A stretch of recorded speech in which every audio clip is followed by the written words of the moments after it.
معزز سامعین کرام، آپ سن رہے ہیں دیار اردو چینل پر مستنصر حسین تارڑ کی کتاب ہزاروں ہیں شکوے، سب ہیڈنگ سنتری بادشاہ۔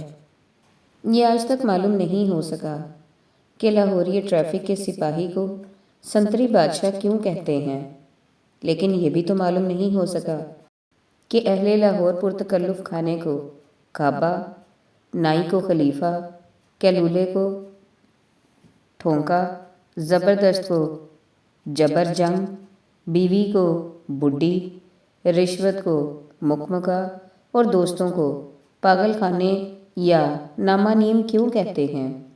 ذرا غور کریں تو یہ تو معلوم ہو جاتا ہے کہ انگریزی کے کچھ الفاظ پنجابی میں ایسے در آئے ہیں کہ یار لوگ انہیں خالص پنجابی ہی سمجھتے ہیں۔ مزید غور کریں تو پتہ چلتا ہے کہ سنتری کا لفظ دراصل انگریزی کے پہرے دار سنٹری سے نکلا ہے، جو رفتہ رفتہ سنتری ہو گیا۔ سنتری کے ساتھ بادشاہ کا لقب اہل لاہور کی فیاضی کا مظہر ہے، اور یہ بھی حقیقت ہے کہ ایک زمانے میں ٹریفک پولیس کا سپاہی واقعی بادشاہ ہوتا تھا۔ لاہور کی مال روڈ کے خالی اور ویران چوکوں میں کھڑا رہتا تھا اور اونگتا رہتا تھا۔ کبھی کبھار کوئی ڈبل ڈیکر بس گزرتی تھی تو وہ چونک جاتا تھا، کوئی سبزی والا ریڑھا گزرتا تو وہ ایک دو مولیاں یا شلگم حاصل کر کے انہیں چباتا رہتا۔ دن کے وقت اس کا اصل شکار اسکول اور کالج سے لوٹنے والے وہ سائیکل سوار ہوتے جو ڈبلنگ کے جرم کے مرتکب ہوتے تھے۔ اگرچہ سائیکل سوار یہ احتیاط ضرور کرتے کہ جو ہی کوئی سنتری بادشاہ دکھائی دیتا وہ سائیکل سے اتر کر پیدل چلنے لگتے اور ذرا آگے جا کر پھر سے ڈبل ہو جاتے۔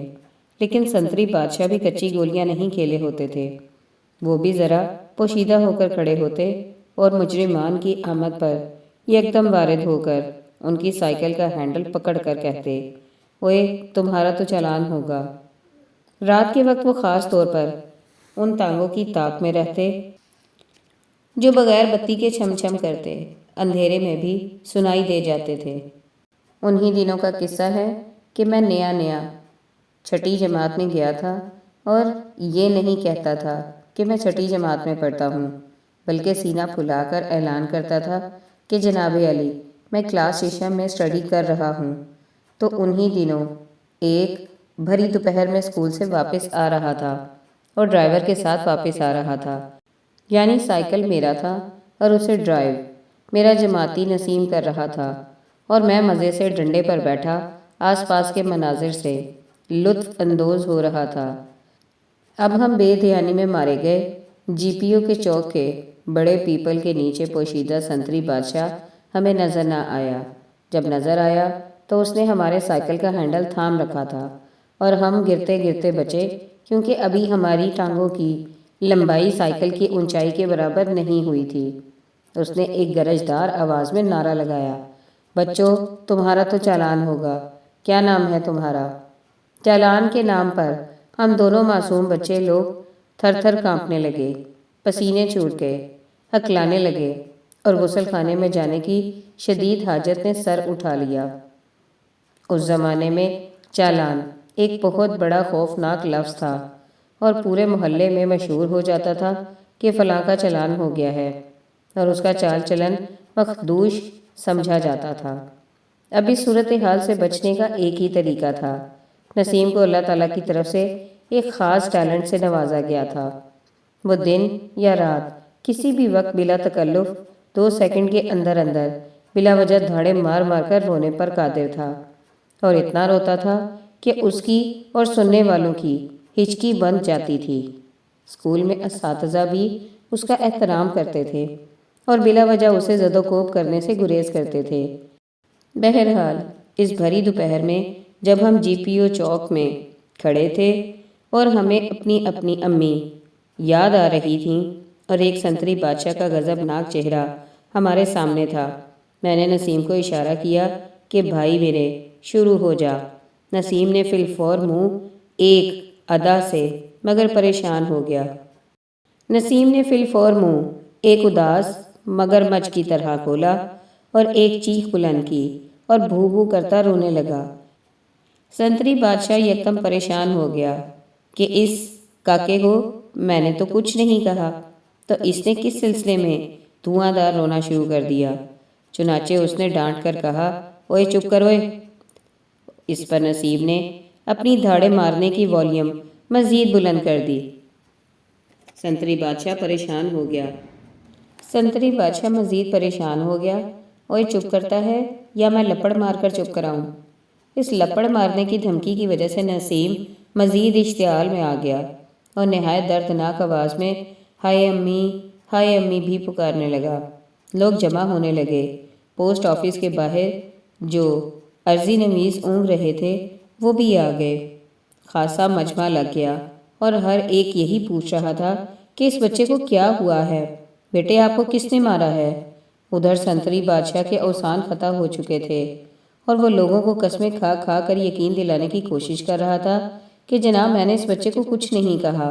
تبلیغ کر رہے تھے تو روکا ہے، لیکن سنتری بادشاہ کی کسی نے نہ سنی۔ لوگ کہتے کہ تم نے ضرور اس بچے کو تنگ کیا ہے جو اس بھری دوپہر میں رو رو کر اپنی امی کو پکار رہا ہے اور بیچارہ بچہ ہلکان ہو رہا ہے۔ قصہ مختصر، سنتری بادشاہ نے اپنی جیب خاص سے ہمیں ایک دونی عطا کی کہ بچوں میری طرف سے جا کر گنڈیریاں کھا لو، بہت مہربانی تمہاری۔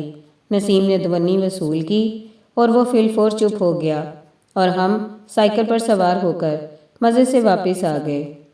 اس وقوعے کے بعد ہم اطمینان سے ڈبلنگ کرتے، اس چوک سے گزرتے اور سنتری بادشاہ ہمیشہ پہلے ایک قہر آلود نظر سے ہمیں دیکھتا اور پھر فوراً مسکرانے لگتا۔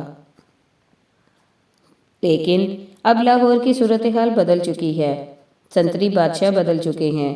وہ نفیس وردیوں میں ملبوس آلودگی سے بچنے کے لیے منہ پر نقاب چڑھائے ٹریفک کے منہ زور اژدہے کو قابو رکھنے کی کوشش کرتے رہتے ہیں۔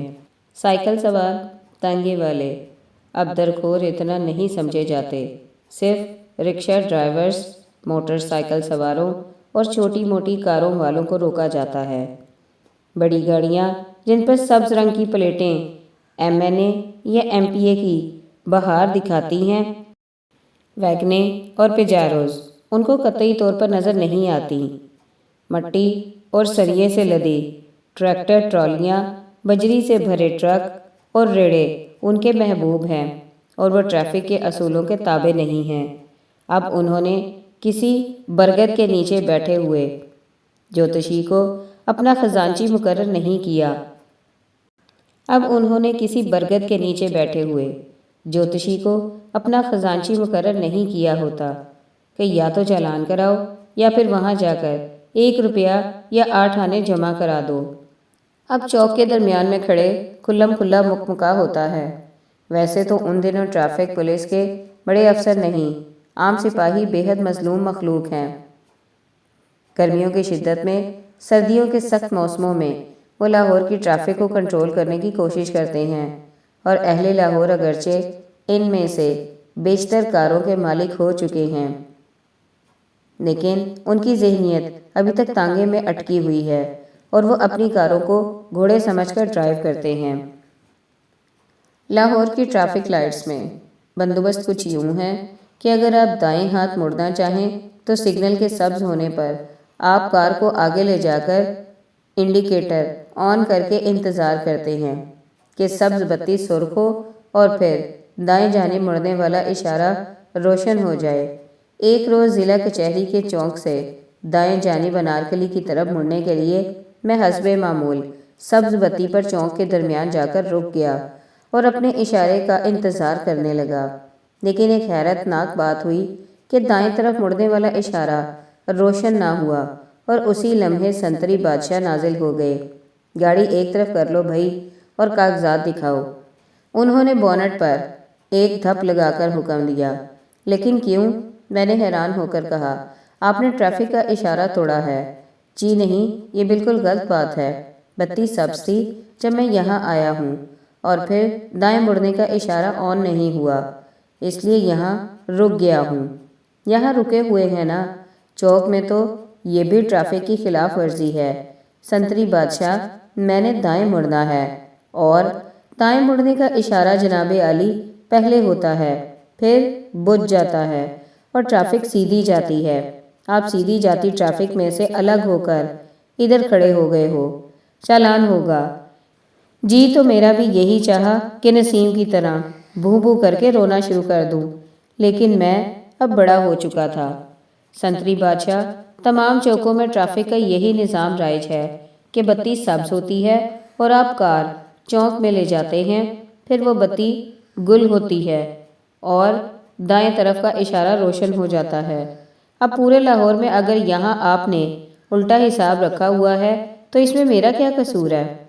قانون تو قانون ہے نا، اس کی مرضی جدھر چاہے چلے۔ اچھا، تو آپ کے سامنے جو دو ویگنیں اشارہ کاٹ کر دائیں جانب چلی گئی ہیں، انہیں آپ نے کیوں نہیں روکا؟ ان کے میں نے نمبر نوٹ کر لیے ہیں۔ کہاں نوٹ کیے ہیں؟ منہ زبانی یاد کیے ہیں۔ ویسے بھی یہ غریب لوگ ہیں، روزی کے لیے بھاگ دوڑ کرتے ہیں، آپ کی روزی کا بھی خیال رکھتے ہیں۔ آپ کار ایک پاسے لاؤ اور کاغذات دکھاؤ، پڑھے لکھے ہو کر قانون کی خلاف ورزی کرتے ہو۔ اچھا، آپ معاف کر دیں، آئندہ اس چوک میں احتیاط کروں گا۔ قانون میں کوئی معافی نہیں ہوتی۔ نام کیا ہے آپ کا؟ مستنصر حسین تارڑ۔ ہیں؟ اس کا منہ کھل گیا۔ مذاق کرتے ہو؟ ٹریفک کا سپاہی جس کسی کا نام پوچھتا ہے وہ یہی نام بتاتا ہے، حالانکہ جناب عالی ایک زمانے میں پنجاب پولیس کو حکم ہوا تھا کہ یہ نام لکھنا آنا چاہیے۔ آپ کو یہ نام لکھنا آتا ہے؟ میں اس زمانے میں ابھی بھرتی نہیں ہوا تھا۔ تم سیدھی طرح اپنا اصلی نام بتاؤ۔ وہ غصے میں آ گیا۔ ان ویگنوں کے نمبروں کی طرح آپ بھی میری کار کا نمبر نوٹ کر لیں، بلکہ دل پر لکھ لیں۔ تم کوئی بڑے آفیسر ہو؟ نہیں تو پھر کون ہو؟ مستنصر حسین تارڑ۔ اوئے جاؤ بابا، سویرے سویرے کہاں سے آ گئے ہو؟ جتنی دیر تمہارے ساتھ سر کھپائی کی ہے اتنی دیر میں کہیں اور سے 150 ہو جانے تھے۔ جاؤ، معاف کیا۔ میں نے کار سٹارٹ کی اور انارکلی کی طرف مڑ گیا۔ واقعی سنتری بادشاہ ہی ہوتا ہے۔ سب ہیڈنگ: شہر بھنبور اور کنجر جھیل کے جزیرے۔ ٹھٹھا روڈ پر سبز چارے سے لدے ہوئے قطار در قطار بے شمار ٹرک چلے آ رہے تھے۔ ان کے پھولے ہوئے پیٹ کراچی سے آنے والی ٹریفک کو ذرا جھک کر گزرنے پر مجبور کر رہے تھے۔ اتنا ڈھیر سارا چارہ، بلکہ چارے کے کھیت کدھر جا رہے ہیں؟ کراچی جا رہے ہیں۔ کس کے لیے؟ کراچی والوں کے لیے۔ کراچی والوں کے لیے چارے کے ٹرک؟ میں ذرا پریشان ہوا۔ آٹے کا بحران اتنا سنگین بھی نہیں کہ اب اہل کراچی کا گزارا چارے پر ہونے لگے۔ نہیں نہیں بھائی جان، میرے برادر خرد، کرنل مبشر نے ہنستے ہوئے کہا، یہ بھینس کالونی کے لیے ہے، بلکہ اہل کراچی جن بھینسوں کا دودھ پیتے ہیں ان کے لیے ہیں۔ اہل کراچی دودھ پیتے ہیں؟ میں نے اب ذرا حیران ہو کر کہا۔ ہاں، وہ دودھ پیتے بچے تو نہیں کہ دودھ نہ پئیں۔ میرا خیال تھا وہ صرف چائے پیتے ہیں۔ تو کیا چائے میں دودھ نہیں ہوتا؟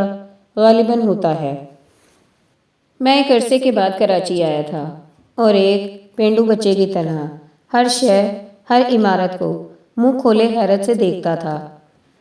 اہل لاہور اپنی زندہ دلی میں اتنے مگن رہتے ہیں کہ وہ بھول ہی جاتے ہیں کہ پاکستان میں کوئی اور شہر بھی ہے، اور جب کراچی کو دیکھتے ہیں تو انہیں احساس ہوتا ہے کہ ایک شہر کیا ہوتا ہے، اور لاہور اگرچہ لاہور ہے لیکن کراچی تو کراچی ہے۔ یہ درست ہے کہ لاہور پاکستان کا ثقافتی مرکز ہے، لیکن اس کا ایک لگاتار تسلسل بھی انسان کو جمود کا شکار کر دیتا ہے۔ اس میں ایک یکسانیت در آتی ہے، زبان، اخلاقیات، ادب اور فیشن۔ چونکہ یکساں ہوتا ہے اس لیے اس میں کوئی حیرت کا عنصر باقی نہیں رہتا۔ کراچی آپ کو اپنی رنگا رنگی سے مسلسل حیران کرتا چلا جاتا ہے۔ لباس، زبانیں، رد عمل سراسر مختلف ہوتے ہیں۔ ایک مشاہدہ کرنے والے شخص کے لیے اس میں بے شمار ممکنات ہیں، لیکن اس کے باوجود ایک عرصہ پہلے لکھے گئے خدا کی بستی کے سوا کوئی ایسا ناول نہیں لکھا گیا جو کراچی کے رنگا رنگ امکانات کو پوری طرح تخلیقی احاطے میں لا سکے۔ محمد خالد اختر کے چاکی واڑہ میں وصال کو بھی ایک طویل مدت گزر چکی ہے۔ لاہور میں اکثر کہا جاتا ہے کہ جب کبھی آپ کراچی پہنچ کر کسی دوست کو فون کرتے ہیں تو ادھر سے فوراً پوچھا جاتا ہے کہ کب آئے اور خاص طور پر کب جا رہے ہو۔ اگر آپ یہ کہیں کہ 2 دن پیشتر آیا تھا اور اگلے بدھ کو روانگی ہے تو ادھر سے شدید رنج کا اظہار کرتے ہوئے جواب آتا ہے کہ اوہو، اگر آپ جمعرات کو ادھر ہوتے تو ضرور ملاقات ہو جاتی۔ لیکن میرا تجربہ ذرا مختلف ہے۔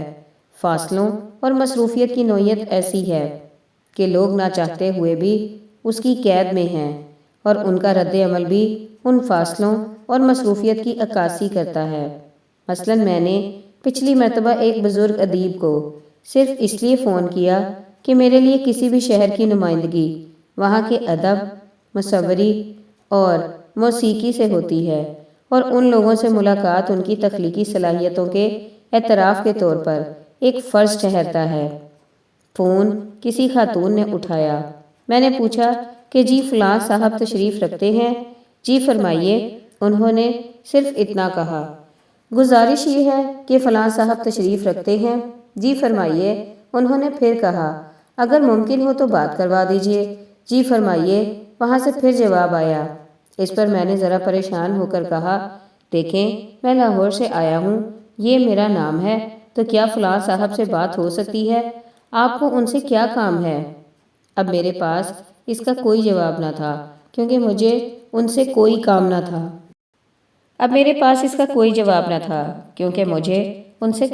نہ تھا۔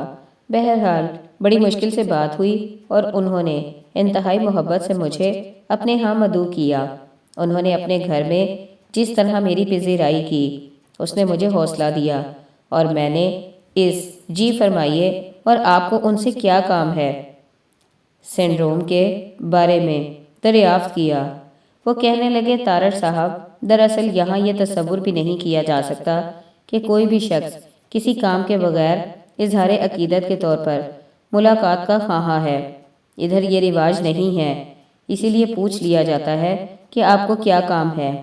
اسی طور پر ایک ایسے مصور کو فون کیا جنہوں نے ادبی رسائل اور کتابوں کے چند خوبصورت سر ورق بنائے تھے۔ وہاں سے بھی پہلے مکمل تفتیش کی گئی اور اس تفصیلی پوچھ گچھ کی بنیاد پر ایک بہت ہی اعلیٰ FIR لکھی جا سکتی تھی۔ اس تفتیش کے بعد مجھے بتایا گیا کہ آپ فلاں وقت فون کریں۔ میں نے شام کو فلاں وقت فون کیا تو پھر حکم ملا کہ نہیں، آپ کل کوشش کیجئے۔ چنانچہ میں نے کل کوشش کی تو مجھے کہا گیا کہ دراصل یہ مصور اپنے اسٹوڈیو سے باہر نہیں آتے، کسی سے فون پر بات نہیں کرتے۔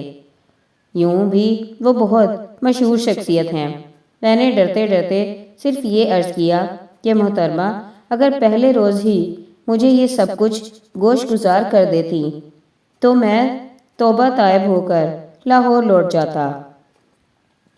بھلا ہم جیسے غیر معروف لکھنے والے یہ جرأت کر سکتے ہیں کہ اتنی مشہور شخصیت سے فون پر بھی بات کر سکیں؟ لیکن یہ تو پچھلی بار کے تذکرے ہیں۔ اس مرتبہ میں نے از حد احتیاط برتی اور کسی بھی مشہور شخصیت سے اجتناب کیا اور صرف مشتاق احمد یوسفی، شوکت صدیقی، انور مقصود وغیرہ ایسے غیر معروف لوگوں سے ہی میل ملاقات کی۔ تو ہم کراچی سے ٹھٹھہ کی طرف جا رہے تھے اور دوسری جانب سے چارے کے ٹرک لدے چلے آ رہے تھے۔ ہر 5-10 کلومیٹر کے بعد میں پوچھتا کہ کراچی ختم ہو گیا؟ جواب ملتا کہ نہیں، ابھی ملیر چل رہا ہے۔ دائیں جانب چوکنڈی کے مقابر ہیں، واپسی پر دیکھیں گے، اور ابھی تو یہ پورٹ قاسم ہے، سٹیل مل ہے، کراچی ابھی چل رہا ہے۔ خدا خدا کر کے کراچی ختم ہوا اور ٹھٹھہ آیا تو ہمیں خدا یاد آیا اور ہم بائیں جانب شاہ جہاں کی تعمیر کردہ مسجد کی جانب مڑ گئے۔ پہلے تو نارمل ذائقے کی کلفیاں نوش کیں، یا شاید وہ کلفیاں تھیں، بہرحال جو بھی تھیں خوش ذائقہ تھیں۔ پہلے تو نارمل ذائقے کی کلفیاں نوش کیں، یا شاید وہ کفلیاں تھیں، بہرحال جو بھی تھیں خوش ذائقہ تھیں۔ شاہ جہان کی اس مسجد میں روشنی تھی، نیلاہٹ اور پاکیزگی تھی، اور جیومیٹریکل ڈیزائن کا ایک لاجواب تسلسل تھا۔ میرے نزدیک کسی بھی خانہ خدا کی سب سے بڑی اثر انگیزی یہ ہوتی ہے کہ آپ کا دل وہاں جھکنے کو چاہے، وہ آپ کو سکون دے اور آپ کی خواہش یہ ہو کہ آپ وہاں زیادہ سے زیادہ وقت گزار سکیں۔ مسجد قرطبہ، مسجد بنو امیہ، نیلی مسجد، خپلو کی خانقاہ اور مسجد وزیر خان میں یہی خصوصیت ہے، اور ٹھٹھہ کی یہ مسجد بھی اسی کیفیت کی حامل تھی۔ ہمارا سفری منصوبہ تو یہی تھا کہ ٹھٹھہ سے واپس ہو جائیں، لیکن کراچی کے راستے میں ہر سنگ میل پر جب میں نے کنجر جھیل کا نام پڑھا تو اس جھیل کے بلاوے میں جو کشش تھی اس کے زیر اثر ہم ٹھٹھہ سے آگے چلے گئے۔ جھیلیں مجھ پر اثر کرتی ہیں، نامعلوم جھیلوں کی کشش نے مجھے بہت خوار کیا ہے۔ کبھی پامیر کے دامن میں واقع غیر معروف کرومبر جھیل کی جانب میں جان جوکھوں میں ڈال کر گیا، اور کبھی سنو لیک کی یک بستہ سلطنت کو دیکھنے گھر سے نکلا۔ میں نے زندگی میں بے شمار جھیلوں کی طرف سفر کیا ہے۔ پاکستان میں جہاں سیف الملوک کی دو ملائی خوبصورتی والی جھیل ہے، وہاں میں راما لیک، رتی گلی کی جھیلوں، نانگا پربت جھیل، جھیل ست پارہ اور کچورا تک پہنچا ہوں، لیکن میں نے کبھی بھی نیم ریتلے میدانوں کے درمیان کنجر کے وسیع اور نیلے پھیلاؤ والی جھیل ایسی کوئی اور جھیل نہیں دیکھی تھی۔ اس کی وسعت حیران کرتی تھی، اور اس کی پرکشش خوشنمائی کو صرف اس میں شور مچاتی موٹر بوٹس مجروح کرتی تھیں، یا پھر وہ ہزاروں افراد جو جھیل کو دیکھنے کی بجائے یہاں دیش کے چڑھائے کھانے پینے کے لیے آئے تھے، اس میں نہانے کے لیے آئے تھے، ٹیپ ریکارڈر بجانے کے لیے، کرکٹ کھیلنے کے لیے اور کچرا پھینکنے کے لیے آئے تھے۔ ان میں سے بہت کم نظر اٹھا کر جھیل کو دیکھتے تھے، ان میں سے بہت کم نظر اٹھا کر جھیل کو دیکھتے تھے۔ ہم ذرا مخالف سمت کی طرف گئے، وہاں خاموشی تھی، جھیل اور آسمان الگ الگ نہیں ہو رہے تھے، کناروں پر آبی پودے سرسبز ہوتے تھے اور پانی میں مچھلیاں اور گھونگے تھے۔ ایک ماہی گیر پھولے ہوئے مشکیزے کو آغوش میں لیے تیرتا ہوا ایک جزیرے کی طرف جا رہا تھا۔ میں نے سوچا اگر زندگی ہوئی، فرصت ہوئی، نصیب ہوا تو میں یہاں پھر آؤں گا، ایک ایسے دن جب خلق خدا اس کے خیال میں نہ ہوگی، جس دن چھٹی نہ ہو، اور پھر ہم ایک آہستہ رو کشتی میں سوار ہو کر اس کے پرفسوں جزیرے میں اتریں گے اور اس کے پانیوں سے کلام کریں گے۔ مکلی کے زرد شہر خاموشہ کو بھی میں نے زندگی میں پہلی بار دیکھا، اسے تصویروں میں کئی بار دیکھا، لیکن اپنی آنکھوں سے جو دیکھا وہ تصویروں میں کہاں دکھائی دیتا تھا۔ یہ کشیدہ کاری کا کام تھا، پتھر نہیں تھے، زرد موم تھی جس کی خطاطی اور گل بوٹے صدیوں کی تیز دھوپوں میں بھی نہیں پگھلے تھے۔ عیسیٰ خان کا زرد مقبرہ دیکھتے ہوئے مجھے یوں محسوس ہوا جیسے میں ایک بار پھر غرناطہ کے قصر الحمرا میں ہوں۔ وہاں گچ اور چونے کے نقش تھے، اور یہاں زرد پتھروں میں انسانی ہنرمندی کے کمال تھے۔ مجھے یہ کہنے میں کوئی جھجک نہیں، مجھے معلوم ہے اور مجھے یقین ہے کہ مکلی میں عیسیٰ خان کا مدفن خوبصورتی اور نفاست میں قصر الحمرا سے کسی طور کم نہیں۔ شام ہو رہی تھی جب ہم بمبور کے آثار میں پہنچے۔ یہ علاقہ میرے گمان سے کہیں زیادہ وسیع تھا۔ قلعے کے آثار عظمت کے ان نشانوں میں سے تھے جو ہماری تاریخ کا ایک حصہ ہیں۔ اس مسجد کی چند ٹائلیں ابھی تک موجود تھیں، جسے برصغیر کی قدیم ترین مساجد میں سے ایک کہا جاتا ہے۔ سمندر کے ایک حصے میں جو سیڑھیاں اترتی تھیں، ان کے بارے میں کہا جاتا ہے کہ محمد بن قاسم ان کے راستے اس وقت کے دیبل میں داخل ہوا تھا۔ کیا یہ وہی شہر ہے جس کے بارے میں سسی کو خبردار کیا گیا تھا کہ تیرا لٹیا شہر بمبور نی سسیے بے خبرے؟ جب ہم شہر کی تاریکی میں کراچی کی روشنیوں میں داخل ہوئے تو میں نے خدا کا شکر ادا کیا کہ سسی اتنی بے خبر بھی نہیں رہی، کیونکہ ہمارا یہ شہر بمبور لٹنے سے بچ گیا تھا اور اس کی رونقیں واپس آ گئی تھیں۔